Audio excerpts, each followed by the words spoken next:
ఇవాల్టి వార్తలు వాస్తవాల్లో మనతో బీఆర్ఎస్ పార్టీ రాష్ట్ర ప్రధాన కార్యదర్శి సోమ భరత్ కుమార్ గారు, రాజకీయ విశ్లేషకులు మొహమ్మద్ జమీలుద్దీన్ గారు. గుడ్ మార్నింగ్ అండి, వెల్కమ్ టు వార్తలు వాస్తవాలు. ప్రధానంగా మనం వార్త చూస్తున్నాం. పాపం శైలజ ప్రాణం పోయింది. వాంకిడి గురుకుల పాఠశాలలో కలుషిత ఆహారం తిని ఫుడ్ పాయిజన్ అయ్యి దాదాపుగా ఒక 25 రోజులకు పైగా మృత్యువుతో పోరాడి చివరికి ఆమె ప్రాణం పోయింది. సో గురుకులాల్లో అన్నం తిన్నటువంటి పాపానికి, గురుకుల భోజనం తిన్న పాపానికి ఆ అమ్మాయి చనిపోయింది. దాదాపుగా మొత్తం 48 విద్యార్థులు ఈ 10-11 నెలల కాలంలో మృత్యువాత పడ్డారు. సో ఈ మృత్యువులకి, శైలజ ప్రాణానికి, శైలజ మృతికి ఈ ప్రభుత్వం ఏం సమాధానం చెప్తుంది అన్నటువంటి ప్రశ్న ప్రభుత్వం ముందుంది. భరత్ గారు, సో ఈ పాప యొక్క మృతికి కారణం ఏంటి? బాధ్యత ఎవరిది? ఎందుకు? బాధ్యత ముఖ్యమంత్రి గారే తీసుకోవాలండి. రాష్ట్రాన్ని పరిపాలించేదానికి ఒక ప్రభుత్వం ఉంటుంది. ఆ ప్రభుత్వానికి హెడ్ ముఖ్యమంత్రి రేవంత్ రెడ్డి గారే దీనికి బాధ్యత తీసుకోవాల్సి ఉంటుంది. ఇంకెవరికన్నా ఎక్కువ బాధ్యత అతనికే ఉంటుంది. 48 మంది చనిపోయినారు. 886 మంది విషాహారం తిని ఆసుపత్రిలో పాలైనారు. ఈ సంవత్సరం 48 మంది చనిపోయినారు. అమాయకులు. వాళ్ళకి ఏ రాజకీయాలు ఉండవు, ఏ ఎజెండా ఉండదు. చదువుకోవడానికి పోయిన పేద కుటుంబాల పిల్లలు. వీళ్ళ పట్ల ప్రభుత్వానికి ఉండాల్సిన బాధ్యత మిగతా అన్నిటికన్నా ఎక్కువ బాధ్యత ఉంటుంది. ఆ బాధ్యత పూర్తిగా విస్మరించి అధికార భోగల ఆలసాలలో మునిగిపోతున్న ఈ ప్రభుత్వం ఖచ్చితంగా ఇవాళ ఉన్న కాంగ్రెస్ ప్రభుత్వం, దాని అధిపతి ముఖ్యమంత్రి రేవంత్ రెడ్డి దీనికి ఖచ్చితంగా ఇది చేసుకోవాలి. ఏంటి బాధ్యత తీసుకోవాల్సిన అవసరం ఉంటుంది. ఏమన్నా కొంచెము సిగ్గుశరం ఏదైనా ఉంటే మాత్రం ఖచ్చితంగా రిజైన్ చేయాలి. ఎందుకంటే ప్రజల్ని కాంగ్రెస్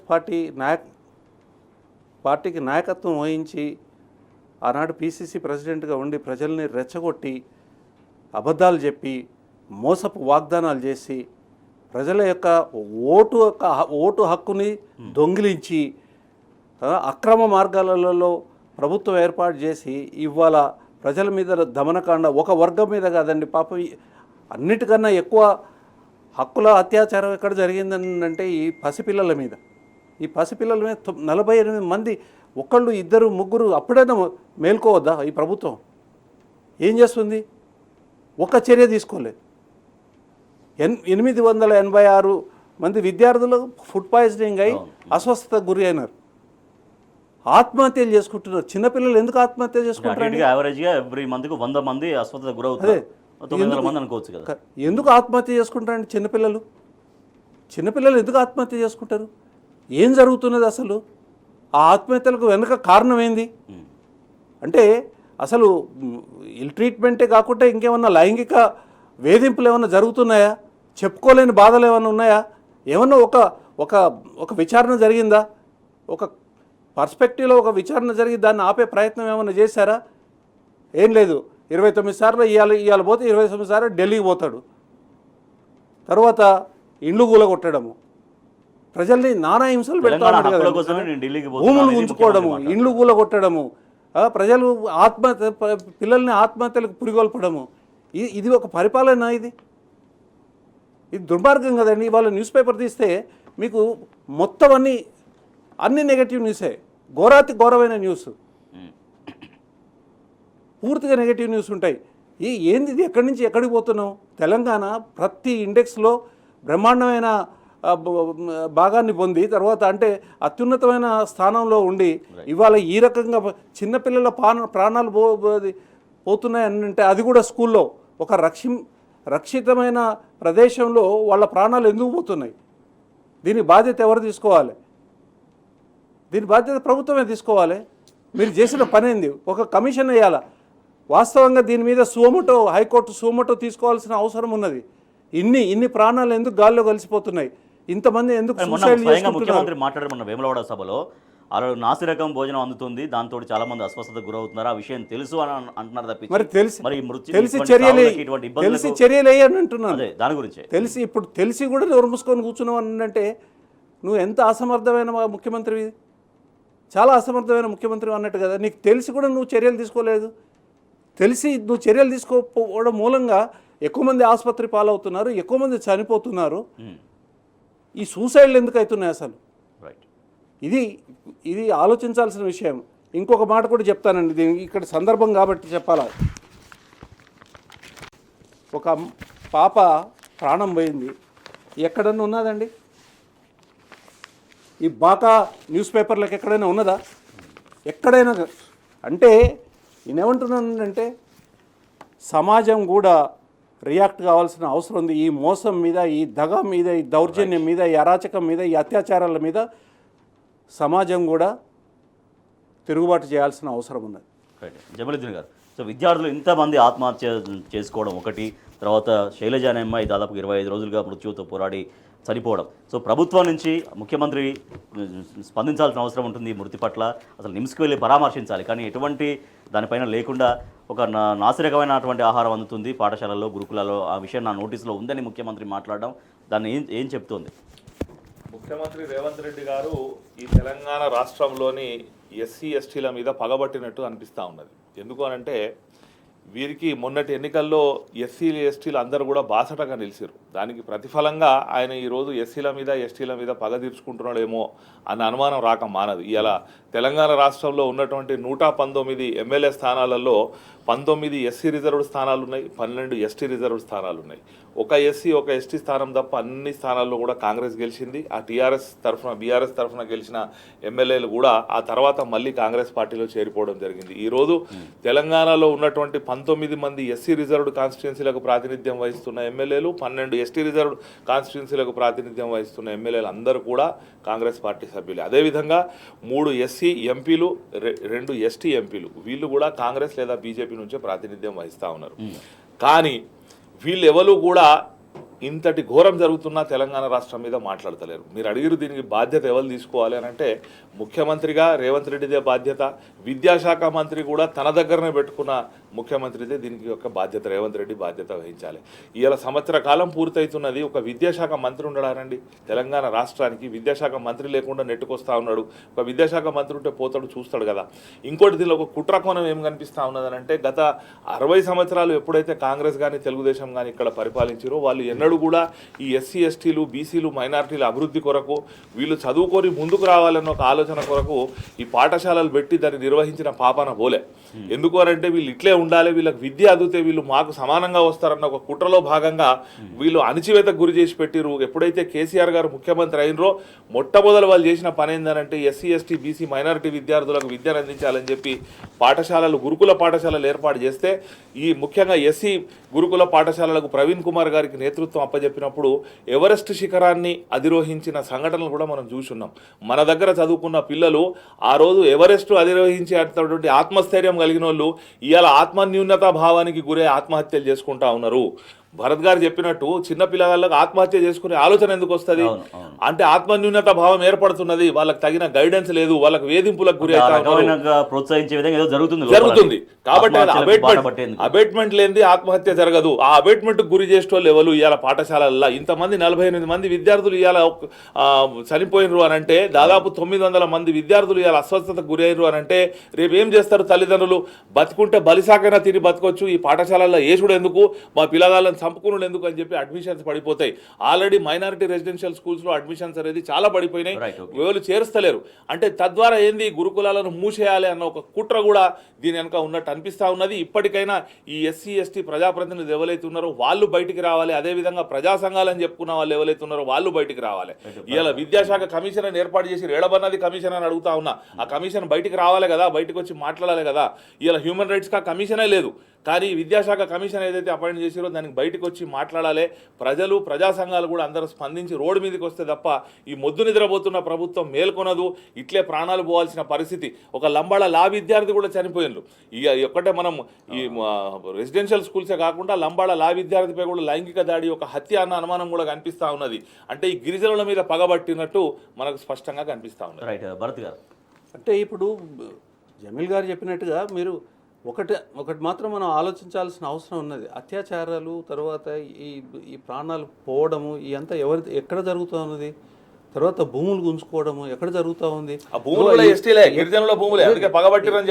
ఈ ఇండ్లు కూలగొట్టడం, ఎవరి ఇండ్లు కూలగొడతా ఉన్నారు? ఎస్సీ ఎస్టీ బీసీ మైనారిటీల ఇండ్లు పూర్తిగా నిమ్న వర్గాలకు సంబంధించిన వాళ్ళు, అణగారిన కులాలకు సంబంధించిన వీళ్ళ మీద ఇవాళ ముప్పేట దాడి చేస్తూ ఉన్నారు.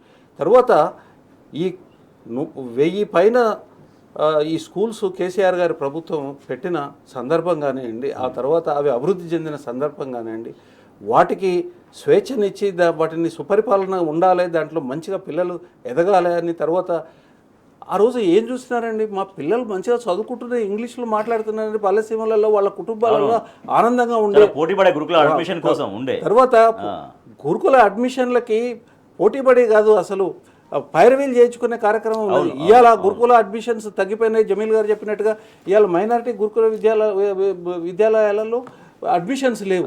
అంటే ఏం జరుగుతుంది?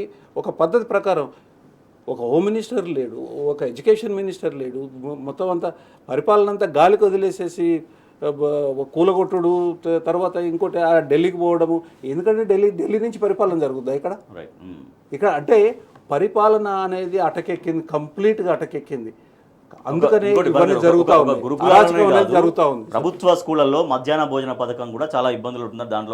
దాంట్లో కూడా పోషకాహారం అనేది అందట్లేదంటూ మొన్న ఇక్కడ మహబూబ్ నగర్లో మాగడూరు ప్రభుత్వ స్కూల్లో వాళ్ళు కూడా ఆసుపత్రులు కాంగ్రెస్ మార్కు పరిపాలన ఎట్లా ఉంటుందని అంటే పిల్లలకు పెట్టే ఆహారంలో కూడా మోసము, దోపిడీ. అందుకనే కదా ఇప్పుడు ఇవన్నీ జరిగేది. సో నిన్న రోడ్డు ఎక్కారు కరీంనగర్ జిల్లా విద్యార్థులు. కరీంనగర్లో ఇక్కడ జగిత్యాల జమలుద్దీన్ గారు మధ్యాహ్న భోజన పథకం బాగాలేదు, మధ్యాహ్న భోజనంలో మాకు అన్నం వద్దు, మాకు వేరే అన్నం వండి పెట్టండి అని విద్యార్థులు రోడ్డు ఎక్కిన పరిస్థితి. నేను ఇందాక చెప్పినట్టు 50-60 సంవత్సరాలు ఈ కాంగ్రెస్ పరిపాలనలో పురుగుల బియ్యం, దొడ్డు బియ్యం పెట్టి మన విద్యార్థులను చంపిర్రు. కేసీఆర్ గారు అధికారంలోకి వచ్చిన తర్వాత కదా సన్న బియ్యం పెట్టిర్రు. కేసీఆర్ గారు అధికారంలోకి వచ్చినాక కదా ఈ అల్పాహార పథకం కూడా ప్రవేశపెట్టిర్రు. ఆ అల్పాహార పథకం ఏదైతే ఉన్నదో మార్నింగ్ బ్రేక్ఫాస్ట్ పథకం, అది కూడా ఈ ప్రభుత్వం వచ్చిన తర్వాత దాన్ని బంద్ చేసేసింది. అంటే ముఖ్యంగా 10th క్లాస్ పిల్లలు ఎవరైతే ఉంటారో వాళ్ళకి స్పెషల్ క్లాసెస్ పెడతారు. వాళ్ళకి ఇంత పొద్దున టిఫిన్ పెడితే పోయి వాళ్ళు స్పెషల్ క్లాసెస్ అటెండ్ కాకుండా చేస్తున్నారు. ఇదంతా కూడా ఒక కుట్రలో భాగంగా ఉన్నది. ప్రభుత్వ పాఠశాలలు మూతేయాలి, గురుకుల పాఠశాలలు మూతేసి ఏదైతే ఎస్సీ ఎస్టీ బీసీ మైనారిటీ విద్యార్థులు ఉన్నారో వీళ్ళను మళ్ళీ జంగల్ బాట పట్టియాలన్న ఒక కుట్ర ఈ ప్రభుత్వం చేస్తున్నదని చెప్పి నేను అనుకుంటా ఉన్నాను. రైట్. నిన్న మానుకోటలో మహాధర్నా నిర్వహించింది బీఆర్ఎస్ పార్టీ వర్కింగ్ ప్రెసిడెంట్ నిన్న అక్కడ ప్రసంగించారు. సో ధర్నా సూపర్ సక్సెస్ అయింది. సో భారీ ఎత్తున నిన్న గిరిజనులు అక్కడ స్థానిక ప్రజలు తండోపతండాలుగా తరలి వచ్చి కేటీఆర్ ప్రసంగాన్ని ఆశాంతం విన్నారు. సో నలుగురు కోసమే రేవంత్ పనిచేస్తున్నారు. అన్న కోసం, ఆదాని కోసం, అల్లుడి కోసం, తమ్ముడి కోసం, ఈ నలుగురు కోసమే అందరినీ ఇబ్బంది పెడుతున్నాడు అనేది నిన్న కేటీఆర్ గారు మాట్లాడారు. రైట్. భరత్ గారు, ఇంతమందిని వేధించేది కేవలం వాళ్ళ కుటుంబ సభ్యుల కోసమే, వాళ్ళతో పాటుగా ఆదాని కోసమే. ఇది నిన్న కేటీఆర్ గారు చెప్పినటువంటి మాట. సో ఎట్లా వాళ్ళ కుటుంబ సభ్యుల కోసం ఇతర రైతుల్ని ఎట్లా వేధిస్తున్నారు, ఇతర వర్గాల్ని ఎట్లా వేధిస్తున్నారు రేవంత్ అంటున్నారు. మూసీ సుందరీకరణ పేరు మీద కూలగొట్టిన ఇండ్లు, చేసిన దౌర్జన్యము మనకు కనిపిస్తూనే ఉంది. సుందరీకరణ తర్వాత పరిశుభ్రం పేరు మీద పనులు బయటకు మాట్లాడము, ఈనాడు ఆంధ్రజ్యోతి లాంటి పేపర్లు దాన్ని ఊదరగొట్టడము.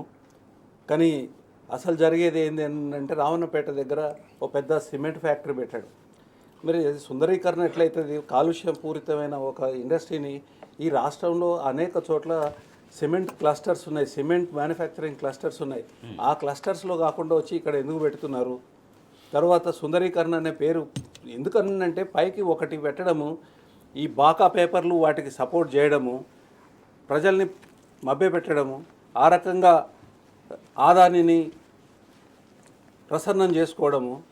ఇవాళ తర్వాత ఆయన సోదరులు పేరు చెప్పి ఒక 14 సంవత్సరాలు సర్పంచ్గా పనిచేసిన ఒక వ్యక్తి ఆత్మహత్య చేసుకోవాల్సిన పరిస్థితి ఏర్పడింది. ఉత్తరం రాసి చనిపోయినాడు.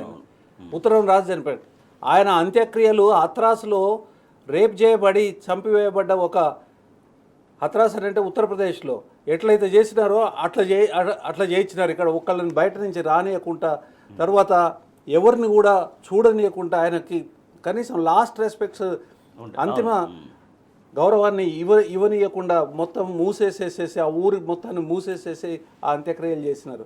దాని మీద ఏ రకమైన అరెస్టులు కానీ, ఏ రకమైన ఒక పద్ధతి ప్రకారం చర్యలు కానీ జరగట్లేదు. ఎందుకు అని అంటే దానికి మంత్రి కూడా ముఖ్యమంత్రే, హోంమంత్రి.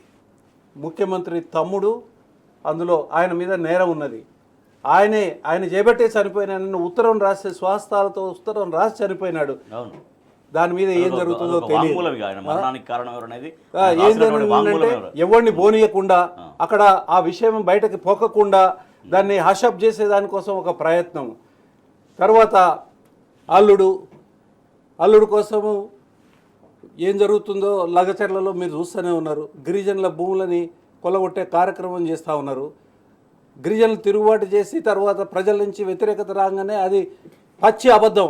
ఏమని అంటాడంటే అది మేము ఫార్మాసిటీ కోసం తీసుకోలేదు, ఇండస్ట్రియల్ క్లస్టర్ కోసం తీసుకున్నాం. ఎక్కడుంది? నువ్వు ఇచ్చిన గెజిట్ నోటిఫికేషనే ఫార్మాసిటీ అని ఉన్నది. ఆ గెజిట్ నోటిఫికేషన్ నువ్వు పచ్చి అబద్ధాలు మాట్లాడతావు. అంటే అల్లుడు కోసం పచ్చి అబద్ధాలు మాట్లాడడం ఇవాళ ఎందుకంటే అల్లుడు ఫోకస్ అవుతాడు కాబట్టి అసలు ఇక్కడ ఫార్మాసిటీనే కాదు ఇండస్ట్రియల్ క్లస్టర్ అని అంటావు. ఇక బడే బాయ్ చోటే బాయ్ మీకు తెలియని విషయమే లేదు. గెజిట్ నోటిఫికేషన్ చూడండి, అందులో ఫార్మా విలేజెస్ అనేది లగచర్ల, పోలేపల్లి అండ్ హకీంపేట. మరి గవర్నమెంట్ ఇచ్చిన ఎట్లా మాట్లాడతాడండి? ఎట్లా మాట్లాడతాడు? అబద్ధాలు ఆడడం. ఎవరి కోసం ఆడుతున్నావు ఈ అబద్ధాలు? ఆధారాలు లేకుంటే ఏది మాట్లాడలే. ఇక మోడీ గారి కోసం వీరు చేసే పని మామూలు కాదు కదా. మోడీ గారి కోసం చేసే పని ఎంత ఏ పనైనా చేసేదానికి సిద్ధం. దండాలు సాగిలపడి దండాలు పెడతా ఉంటాడు. ఏం పనులు జరుగుతున్నాయి? పోనీ రాష్ట్రానికి ఏమైనా మంచి జరుగుతుందా? ₹1 తీసుకురాలి. 28 సార్లు పోయండి, 28 సార్లు ఏమి తెచ్చిన మాట ₹1 కూడా తెలియదనేది కేటీఆర్ గారు నిన్న చాలా స్పష్టంగా చెప్పినాడు. ఇది జరుగుతున్నది ఈ రాష్ట్రంలో. రాష్ట్ర హక్కులు సాధించడం కోసమే రాష్ట్ర యొక్క హక్కులు ఒక్కటి కూడా సాధింపబడలేదు. ₹1 కూడా రాలేదు. ఆయన సొంత లావాదేవీల కోసం పోతున్నాడా, ఏమైనా బెనిఫిట్ అవుతుండా, అది తెలుసుకోవాల్సిన విషయం. ఓకే, జమీలుద్దీన్ గారు, నిన్న మానుకోటలో వచ్చినటువంటి రెస్పాన్స్ తర్వాత కేటీఆర్ గారు మహాధరణ తర్వాత వెళ్తున్నప్పుడు కూడా మధ్యలో పొలాలతో గిరిజనులతో సమావేశమయ్యారు. వాళ్ళు కూడా చెప్తున్నారు మాకు ఎటువంటి రైతు బంధు రాలేదు, రైతు బీమా లేదు, రైతు కోసం ఇచ్చినటువంటి సన్నబియ్యం మన బోనస్ 500 బోనస్ లేదంటూ చాలా ఇబ్బందులు పడుతున్నాం అనేది కేటీఆర్ గారి దృష్టికి వాళ్ళు చాలామంది నిన్న రైతులు తీసుకెళ్లారు. కేవలం మహబూబాద్లోనే కాదు, తెలంగాణ వ్యాప్తంగా కూడా ప్రజలందరూ కూడా ఈ విషయాన్ని గమనించారు. ఏంటిది అని అంటే, మేము ఈ అబద్ధాల మాటలు నమ్మి, ఈ యూట్యూబ్ గొట్టాలను నమ్మి, ఈ కుహానా మేధావుల మాటలు నమ్మి మేము మోసపోయి ఓటేసినామన్న విషయము 1 సంవత్సర కాలం తిరిగే లోపే తెలంగాణ ప్రజలకు అందరికీ కూడా అర్థమైపోయింది. ఇంకోటి ఏంటంటే, నిన్న మహబూబాద్లో ధర్నా ఏదైతే సక్సెస్ఫుల్గా అయిందో, ఒక్క మహబూబాద్లోనే కాదు, మీరు ఆదిలాబాద్లో పెట్టినా, కరీంనగర్లో పెట్టినా, ఎక్కడ ధర్నా పెట్టినా ప్రజలు స్వచ్ఛందంగా వేల సంఖ్యలో తరలివచ్చి ఇవాళ ప్రభుత్వానికి వ్యతిరేకంగా మాట్లాడడానికి సిద్ధంగా ఉన్నారు. ఎందుకు అనంటే, ఇవాళ తెలంగాణ సమాజం అన్నది ఒక శరీరం లాగా, అంటే మనం అందరం ఏకమై సాధించుకున్నటువంటి తెలంగాణ రాష్ట్రం. ఈ తెలంగాణ రాష్ట్రంలో ఒక లగచర్లలో ఇబ్బంది జరిగితే ఒక లగచర్లకే పరిమితం కాదది. శరీరంలో ఒక అవయవానికి గాయమైతే మొత్తం శరీరం ఎట్లయితే స్పందిస్తుందో, ఇవాళ తెలంగాణ సమాజం ఏ ఒక్కరికి ఇబ్బంది జరిగినా ఆ సమాజం అంతా కూడా బాధపడుతుంది, స్పందిస్తుంది. ముందు నుంచే కొంత మానవత్వం కలిగినటువంటి సమాజం, చైతన్యం కలిగినటువంటి సమాజం. ఇవాళ లగచర్ల సంఘటనకు మహబూబాద్కు సంబంధం ఏంది అని చెప్పి అనుమతి ఇవ్వడానికి కూడా వీళ్ళు అభ్యంతరం పెట్టారు పోలీసు వాళ్ళు. అదే హైకోర్టు అనుమతి తెచ్చుకోవాల్సిన పరిస్థితి ఏర్పడ్డది. అక్కడ ఎందుకు స్పందన వస్తుంది అని అంటే, ఒక శరీరం మొత్తం మనది, ఎక్కడ ఇబ్బంది జరిగినా మనం అందరం స్పందించాలన్న సోయి ఉన్నటువంటి ఈ ప్రాంతం తెలంగాణ ప్రాంతం. ఒక లఘుచలనే కాదు, రేపు మీరు 29 రోజు ఏదైతే దీక్షా దివస్ జరపాలని చెప్పి కూడా బీఆర్ఎస్ పార్టీ నిర్ణయించిందో ఆ స్పందన కూడా మనం చూడబోతా ఉన్నాం.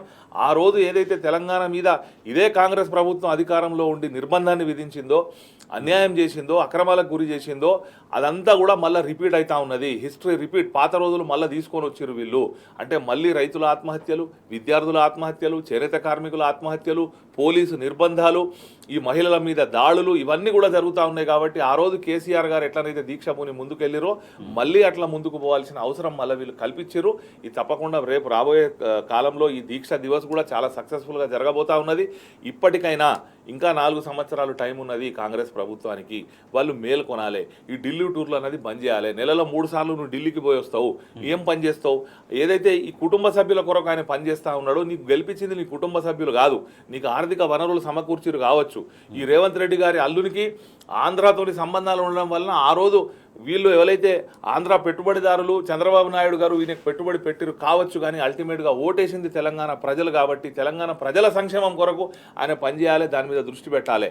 అట్లా కాకుండా నేను ఎంతసేపు సంచులు మోసే పని చేసుకుంటా అంటే మాత్రం ఈయన కుర్చీ కూడా కాంగ్రెస్ పార్టీ గుంజుకోబోతున్నది. ఈయనకు 1 సంవత్సరం టైం ఇచ్చిన తర్వాత ఈయనకు పిండిన కాడికి పిండుకొని ఆ తర్వాత ఈయన కుర్చీ గుంజుకునే ప్రమాదం కూడా ఉన్నది. ఈయన ప్రజలలో ఎట్లాగూ చులకనైపోయిండు.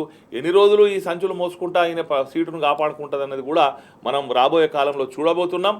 ఓకే, ఈ కాంగ్రెస్ ఏదైతే కూకటి వేళ్లతోని పెకిలిస్తామని చెప్పి కేటీఆర్ గారు అన్నారో దీనికి బీఆర్ఎస్ కష్టపడాల్సిన పని లేదు. ప్రజలే ముందుకు వచ్చి ఆ కాంగ్రెస్ పార్టీని తొందరలోనే పీకేయబోతున్నారు. రైట్ భరత్ గారు, నిన్న ప్రజల నుంచి అంత రియాక్షన్ బీఆర్ఎస్ పార్టీ ఎక్స్పెక్ట్ చేసిందా? ఇంత ఒక సపోర్ట్ కేటీఆర్ గారి మీటింగ్ ఇంత సక్సెస్ అవుతుంది, ధర్నా సక్సెస్ అవుతుంది అనేది ప్రజలు అనుభవిస్తున్నారండి. మీరు అందులో ఒక న్యూస్ ఐటమ్ ఉన్నది చూడండి, గిరిజనులతో కూర్చున్నది, అది పెట్టండి.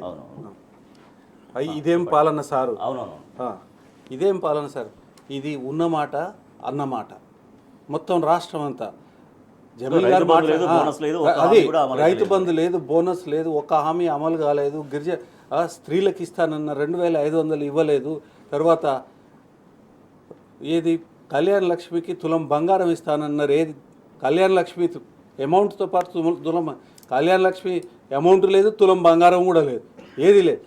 ఇది ప్రజలు రాష్ట్ర వ్యాప్తంగా, ఒక లగచర్లలోనే వాళ్ళకి దెబ్బ తగలేదండి. రాష్ట్ర వ్యాప్తంగా ప్రతి నిమ్న వర్గాలకి, అణగారిన వర్గాలకు సంబంధించిన ప్రజలకి ప్రతి ఒక్కరికి నష్టం జరిగింది. ఇది ఇవాళ జరుగుతున్న ప్రతిస్పందన ఏదైతే ఉందో రాష్ట్ర వ్యాప్తంగా ఈ దుష్ట పరిపాలనకి, తర్వాత ఈ నిరంకుశ అరాచక పరిపాలనకి వ్యతిరేకంగా ప్రజలు రోడ్ల మీదకి వస్తున్న దానికి అదొక నిదర్శనం అది. కాబట్టి ఇవి ఎవరిని రెచ్చగొట్టడం కాదు, ఇవాళ నాయకత్వం వహించాల్సిన, ఇవాళ వాళ్ళ సమస్యల పరిష్కారానికి నాయకత్వం వహించాల్సిన బాధ్యత. తర్వాత ఇంతకు మునుపు 9.5 సంవత్సరాలు ప్రభుత్వంలో ఉన్న సందర్భంలో వాళ్ళకి అనేక రకాల మంచిని చేసిన పార్టీగా ఇవాళ బీఆర్ఎస్ పార్టీకి ఆ హక్కు ఉన్నది, అధికారం ఉన్నది, బాధ్యత కూడా ఉన్నది. ఆ క్రమంలోనే ఇవాళ ప్రజల ముందుకు పోవాల్సిన అవసరం ఉన్నది. ఆ క్రమంలోనే రేపు దీక్షా దివస్ మళ్ళీ ఒక కొత్త దీక్ష తీసుకోవాల్సి వచ్చే అవసరం ఉంది. అప్పుడు తెలంగాణ కోసం దీక్ష తీసుకున్నాం, ఇవాళ తెలంగాణ రక్షణ కోసం దీక్ష తీసుకోవాల్సిన అవసరం ఉన్నది. అందుకనే ప్రజలు కూడా ఈ తోతికంగా ఇందులో పార్టిసిపేట్ చేస్తారు.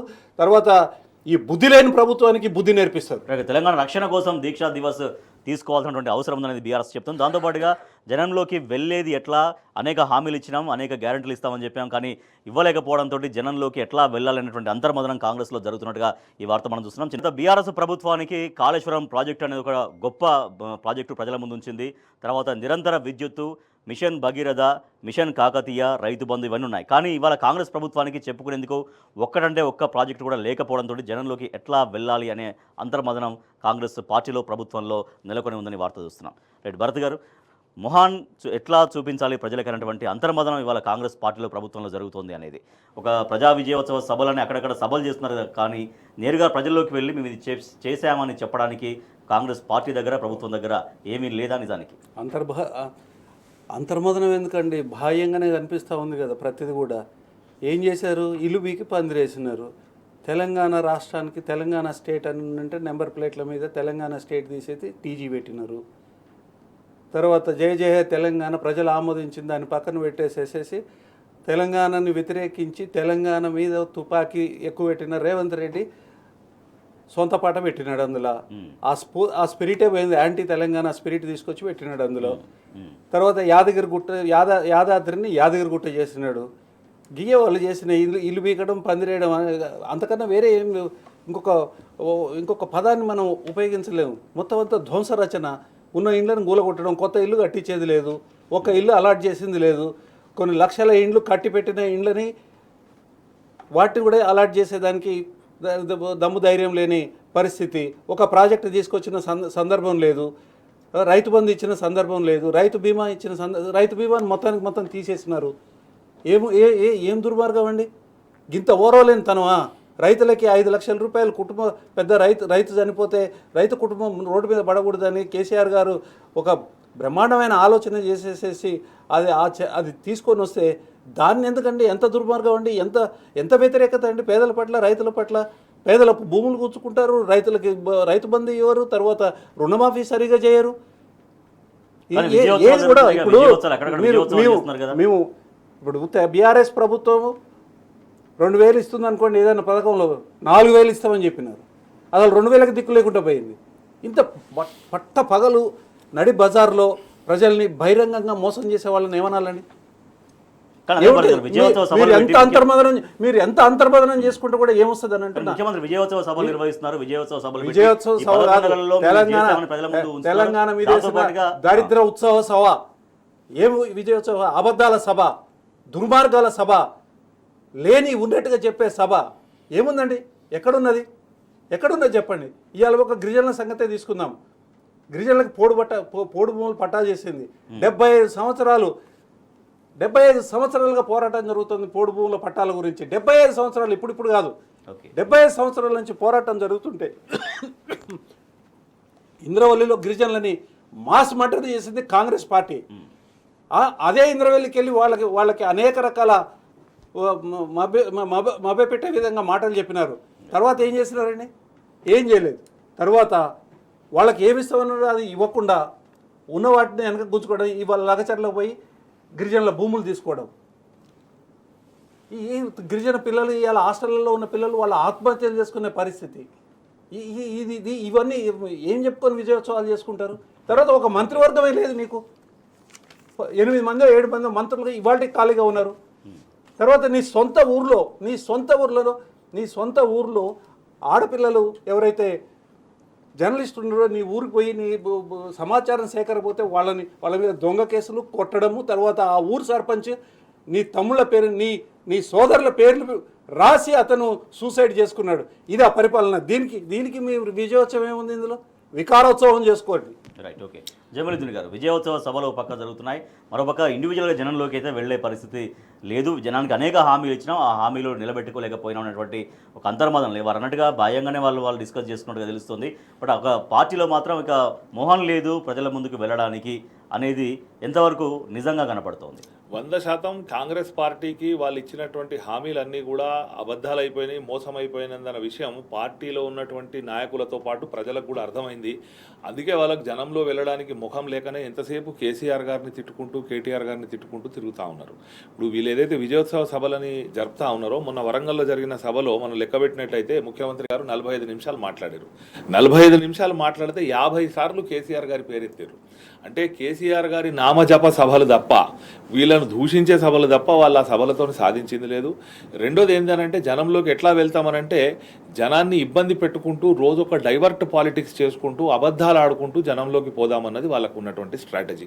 ఇప్పుడు ఈ 8 నెలల కాలంలో విమానాలు ప్రమాణాలు చేసుకుంటూ ఈ ఎంపీ ఎలక్షన్ల పేరు మీద కొద్ది రోజులు గడిపారు. ఆ తర్వాత హైడ్రా పేరు మీద జనాన్ని భయభ్రాంతులకు గురి చేసి కొద్ది రోజులు గడిపారు. మూసీ సుందరీకరణ పేరు మీద పేదల ఇల్లు కూల్చుకుంటూ కొద్ది రోజులు గడిపారు. ఆ తర్వాత ఇప్పుడు కొత్తగా మళ్ళీ కులగణన అని చెప్పి ఏమాత్రం శాస్త్రీయత లేకుండా ఒక కులగణన కార్యక్రమం చేపడుతూ కొద్ది రోజులు గడుపుతున్నారు. మళ్ళీ కొత్త సంవత్సరం రాగానే మీకు రేషన్ కార్డులు ఇస్తామని, లేకపోతే ఇంద్రమ్మ ఇండ్లు ఇస్తామని, ఇంద్రమ్మ కమిటీలని, ఆ మధ్యలో ఇంద్రమ్మ కమిటీలు ఫామ్ చేస్తామని చెప్పి ఒక కథ నడిపారు. ఇంద్రమ్మ ఇండ్లు ఎప్పుడో మార్చిలో శాంక్షన్ చేస్తామన్నారు. ఈరోజు మనం గమనించినట్టయితే వీళ్ళకు బాకా పత్రిక అయినటువంటి ఆంధ్రజ్యోతి కూడా ఇలా తప్పనిసరి పరిస్థితిలో రాసింది. మీరు చూడొచ్చు, గూడు ఎప్పుడు ఆంధ్రజ్యోతి అంటే వీళ్ళకి బాకా పత్రిక, వీళ్ళకి పక్కా సపోర్ట్ ఇచ్చే పత్రిక కూడా ఇలా తప్పనిసరి పరిస్థితులలో ఇంద్రమ్మ ఇండ్లు లేవు అని చెప్పి కూడా రాయడం జరిగింది. ఇవన్నీ చేసుకుంటూ మళ్ళీ ఏం చేస్తారంటే వీళ్ళు కొత్తగా దరఖాస్తు పెట్టారు రేషన్ కార్డులు. ఇప్పుడు సంవత్సరం అయింది, రేషన్ కార్డులు దిక్కులేదు. వీళ్ళు ధరణి పేరు మీద 7 భూమాత తెస్తామన్నారు. భూమాత లేదు, నా ఆకాశమాత లేదు. ఇప్పుడు సంవత్సరం పీరియడ్ అయిపోయింది, ఏమీ లేదు. ఇంద్రమ్మ ఇండ్లు లేవు. వీళ్ళు ఏ పథకం చెప్పినా అన్ని కూడా మోసపూరితం. ఒక్క ఫ్రీ బస్ ఇచ్చి మహిళలు జుట్లు పట్టుకునే పరిస్థితి తెచ్చారు తప్ప మొత్తం స్కాములమయమైంది. అనేక కుంభకోణాలు జరుగుతున్నాయనేది చాలా కేటీఆర్ గారు అనేక సందర్భాల్లో ఆధారాలతో సహా చూపించారు. వాళ్ళు ఇలా సర్పంచ్లకు బిల్లులు ఇవ్వమంటే ఇస్తలేరు. ఎందుకంటే పాపం వాళ్ళు మాజీలు అయిపోయారు, వాళ్ళు కమిషన్లు ఇచ్చుకునే పరిస్థితి లేదు. ఇప్పుడు 1,00,000, 2-3 లక్షల బిల్లులు ఉంటుంది ఒక్కొక్క సర్పంచ్కు. అది ఇస్తే వీళ్ళ కమిషన్ రాదు కాబట్టి కోట్ల రూపాయల బిల్లులు చెల్లించుకుంటూ 15-20% కమిషన్లు ఇలా వీళ్ళు తీసుకుంటూ ముందుకు పోతా ఉన్నారు. కాబట్టి వీళ్ళు ఎంతసేపు 10 ఏళ్ళు ఆకలితో ఉన్నాం మేము, ఇలా దోసుకుంటాం దాచుకుంటాం, మళ్ళీ అధికారంలోకి వచ్చేది లేదు అన్నది వీళ్ళకి తెలుసు. నిన్న కేటీఆర్ గారు మాట్లాడుతూ ఏదైతే కూకటి వేళ్లతో కాంగ్రెస్ను పీకేస్తామన్నారో, అసలు ఆ కాంగ్రెస్ను కూకటి వేళ్లతో పీకేసే పని రేవంత్ రెడ్డి చేస్తుండా అన్న అనుమానం కూడా రాక మానదు.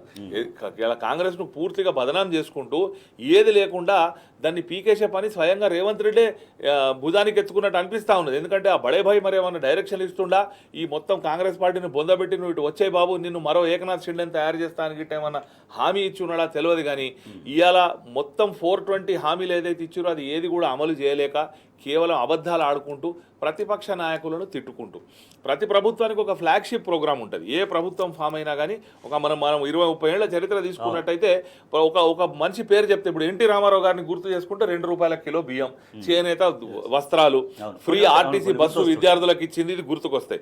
రాజశేఖర రెడ్డి గారిని గుర్తు చేసుకున్నా ఇప్పుడు ఆరోగ్యశ్రీ లాంటి పథకాలు మనకు గుర్తుకొస్తాయి. ఇక కేసీఆర్ గారిని గుర్తు చేసుకుంటేనైతే ఒక 100 పథకాలు గడగడ చెప్పేస్తారు. ఎక్కడ చూసినా కేసీఆర్ గారు మనకు ఆ ప్రతి పథకంలో కనిపిస్తారు.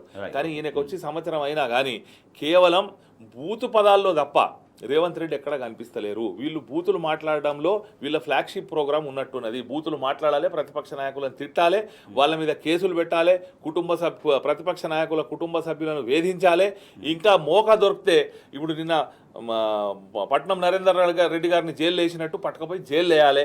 ఇంకా చాలా అటెంప్ట్లు చేసిరు. మన బీఆర్ఎస్ పార్టీకి సంబంధించినటువంటి నాయకుల మీద కేసులు పెట్టి వాళ్ళని అరెస్ట్ చేసి జైల్లో పెట్టే ప్రయత్నం చేసిరు. కానీ న్యాయస్థానాలు ఆదుకున్నాయి. ప్రతిసారి వీళ్ళ రిమాండ్లను రిజెక్ట్ చేసి ఇది చేసిరు తప్ప వీళ్ళు దీన్నే ఒక ఫ్లాగ్షిప్ ప్రోగ్రామ్గా పెట్టుకున్నట్టు మనకు అనిపిస్తూ ఉన్నది.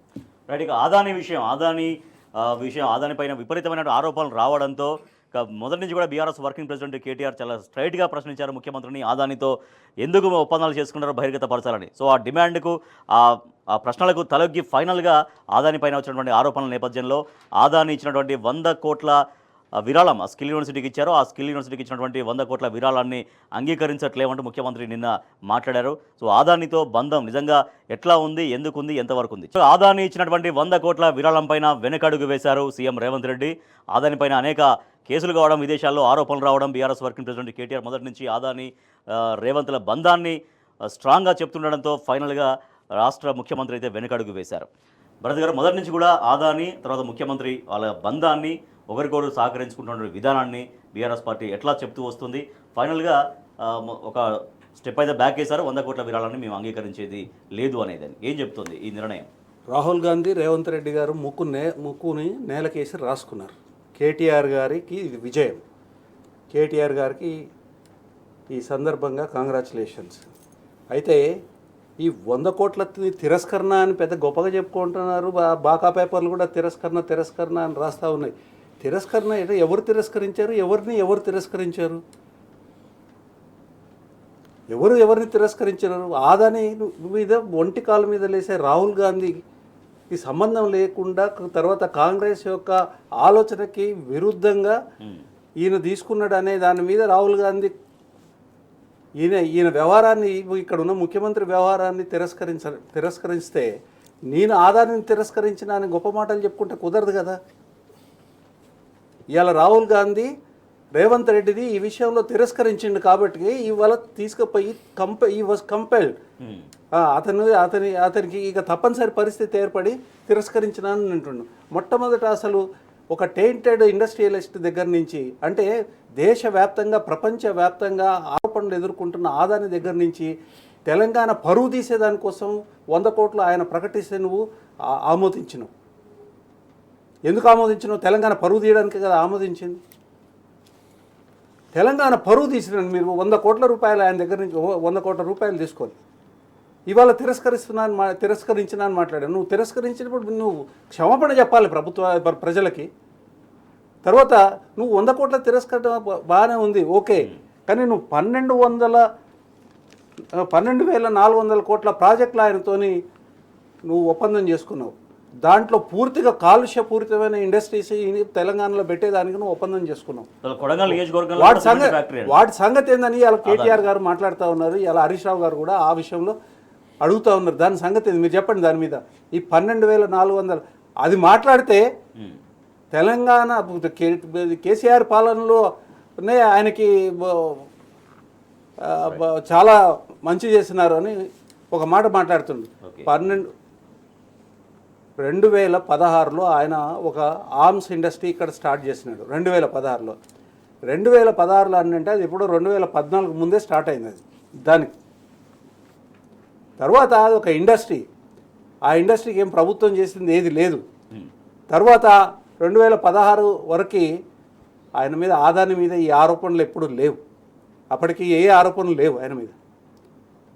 తర్వాత దానికి దీనికి ఏంది సంబంధం? ఒకవేళ 2016లో ఏదైనా తప్పే జరిగిందో నువ్వే కదా ప్రభుత్వంలో ఉంది, ఒక కమిషన్ వేస్తావా, లేకపోతే ఒక క్రిమినల్ కేసు పెడతావా, పెట్టు. ఉట్టి మాటలు మాట్లాడొద్దు, ఉట్టి మాటలు మాట్లాడొద్దు. ఎవరండి ఒక్క టెండర్ లేకుండా సదర్న్ డిస్కామ్లో హైదరాబాద్ ఓల్డ్ సిటీలో పేద ముస్లిమ్స్ ఉండే ప్రాంతంలో వసూళ్లు చేయాలి, వసూళ్లు చేసిన దాంట్లో పావంతు ఆయన తీసుకోతే 70% ప్రభుత్వానికి కట్టాలని చెప్పి ఇచ్చింది ఎవరు? ఏ గవర్నమెంట్ ఇచ్చింది? రేవంత్ రెడ్డి గవర్నమెంట్ ఇచ్చింది. దానికి టెండర్ ఉందా? దానికి టెండర్ ఉన్నది నామినేషన్ బేసిస్లో ఇచ్చింది అనేది సమాచారం. టెండర్ ఉంటే బయట పెట్టండి. తర్వాత ఈ 12,400 కోట్లకు సంబంధించిన ఇండస్ట్రీస్ ఏం ఇండస్ట్రీస్? దీనికి నువ్వు ఎంత భూమి ఇస్తున్నావు? తర్వాత ఎక్కడెక్కడ పెడుతున్నారు? ప్రజలకు ఏ రకంగా ఉపయోగపడుతుంది, ఏ రకంగా ఇబ్బంది జరుగుతుంది? దమ్ముంటే బయట పెట్టండి మీరు. వాటి సంగతి ఏంటంటే ఇవాళ కేటీఆర్ అడుగుతా ఉన్నాడు, చెప్పు సమాధానం చెప్పు. రైట్. జమీలుద్దీన్ గారు, కేవలం 100 కోట్ల విరాళం వెనక్కిచ్చుడుగా, అది కూడా అధిష్టానం అక్షింతలు వేయడంతో బయట నుంచి వచ్చిన ప్రెజర్స్తో సరే ప్రభుత్వంగా వెనకడుగు ముఖ్యమంత్రిగా వేశారు. బట్ చాలా వరకు వారు చెప్పినట్టుగా అనేక ఒప్పందాలు జరిగి ఉన్నాయి. దాంతోపాటు కొడంగల్లోనే సిమెంట్ ప్లాంట్ ఏర్పాటు చేయబోతున్నారు, అది కూడా ఆదాని సిమెంట్ ప్లాంట్ అనేది. సో స్వయంగా నిన్న ముఖ్యమంత్రి ఆయన చేసిన ప్రెస్ మీట్లోనే అది వెల్లడించినటువంటి విషయం. సో ఇక్కడ అనేక ఉన్నాయి కదా, మరి వీటి సంగతి ఏంటనే ప్రశ్నలకు సమాధానం ఏముంది?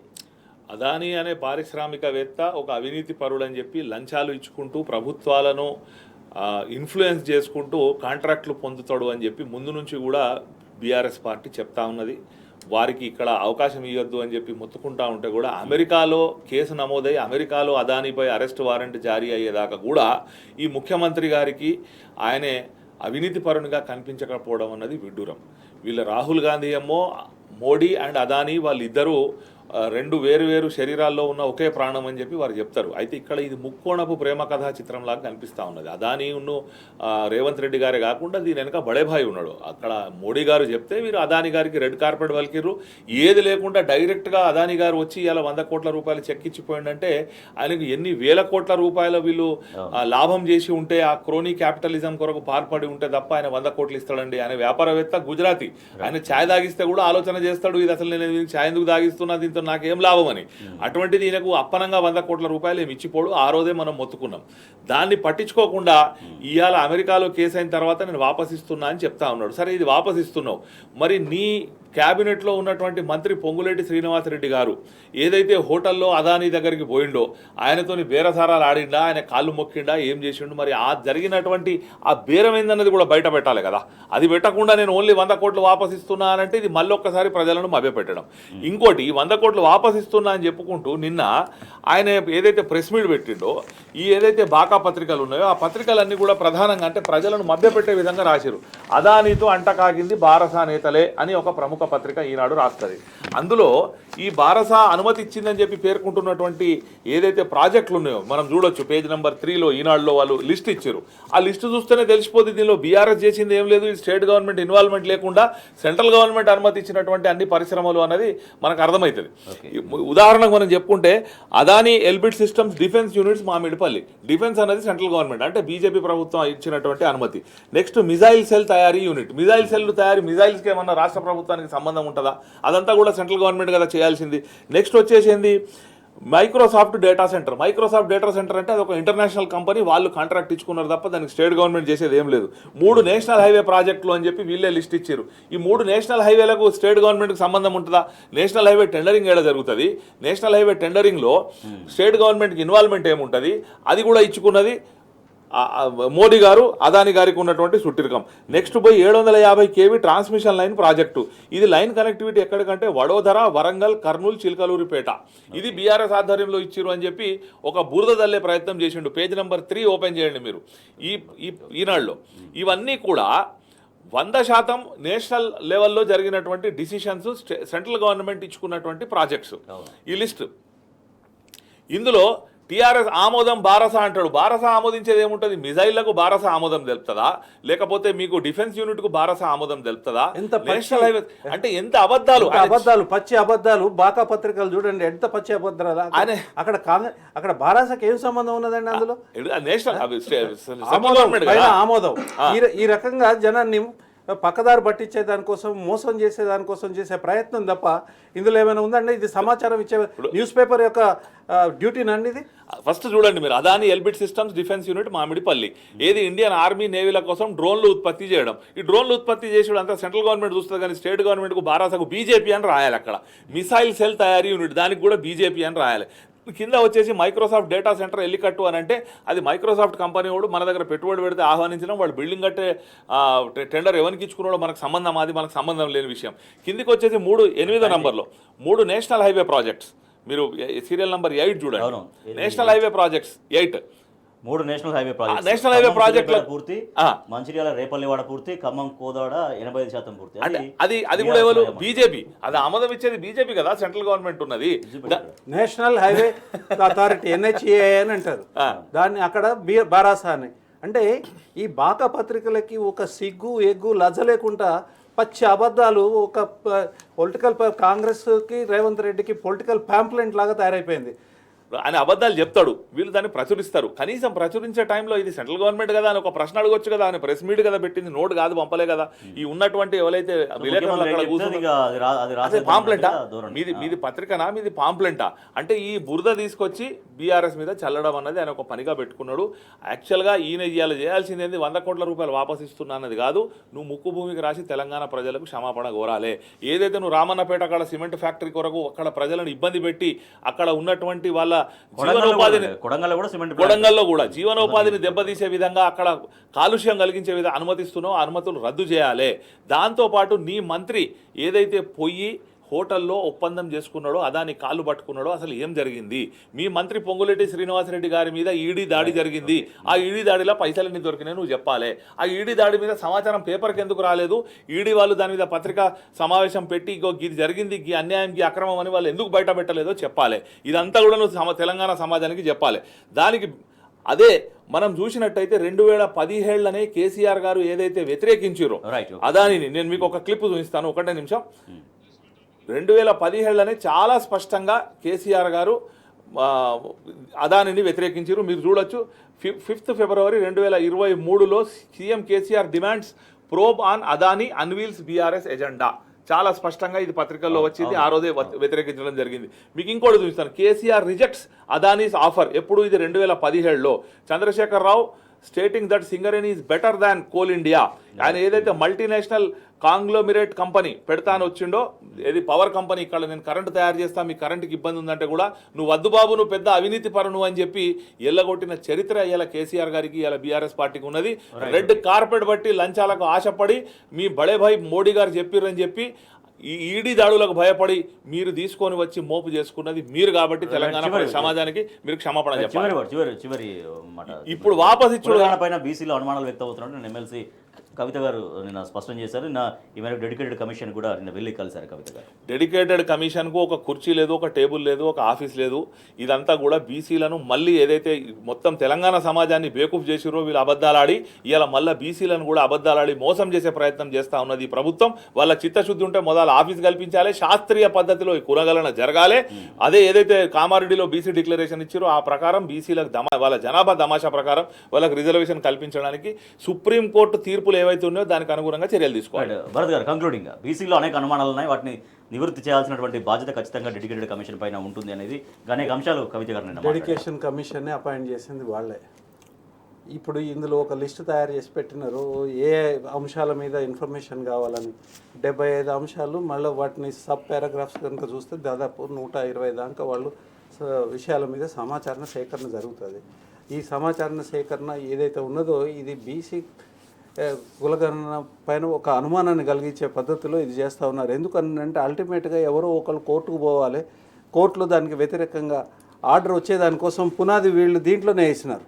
అంటే ఈ రకంగా మళ్ళీ ఒకసారి మభ్యపెట్టి మోసం చేసే కార్యక్రమం కాంగ్రెస్ పార్టీ బీసీల విషయంలో కూడా దళితుల మీద, గిరిజనుల మీద ఎట్లయితే, మైనారిటీల మీద ఎట్లయితే చేసినారో ఇట్లా బీసీల మీద కూడా చేసే అది వాళ్ళు వాళ్ళ నెత్తిన మోసుకొని వాళ్ళ ఆ పని చేస్తూ ఉన్నారు. కాలయాపన చేయడం తప్ప బీసీలకి చేసే ఆలోచన వాళ్ళకి లేనే లేదు, చిత్తశుద్ధి లేదు. Thank you so much Soma Bharat Kumar గారు. Thank you so much Mohammed Jamiluddin గారు. ఇది వాటి వార్తలు వాస్తవాలు. చూస్తూనే ఉండండి టీ న్యూస్.